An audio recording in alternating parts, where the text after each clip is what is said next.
یه بیماری خودایمنیه که در اون سیستم ایمنی به اشتباه به اعصاب حمله میکنه. فکر کن بدنت یه سیمایی داره که اینا میان اطلاعات رو انتقال میدن.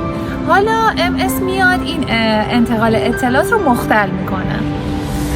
هر کسی از MS یه تجربه متفاوتی داره. یکی علامش تاریه دیده، یکی گزگز دست و پاست، یکی اختلال شناختی، یکی ضعف عضلانیه و خستگی مفرط که توی 99% بیماری MS دیده میشه. واقعیتش اینه MS مثل اثرانگشت میمونه. هر شخصی MS منحصر به فرد خودشو داره.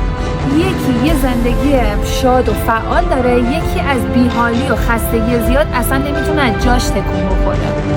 زندگی با MS یکم بالا پایین داره. یه روزی خیلی پر انرژی، یه روزی اینجوری بیحال افتاده. یه چیز دیگه یادم رفت بگم، MS نوعای مختلفی داره. یکی مثلا عود کننده است، یکی کنترل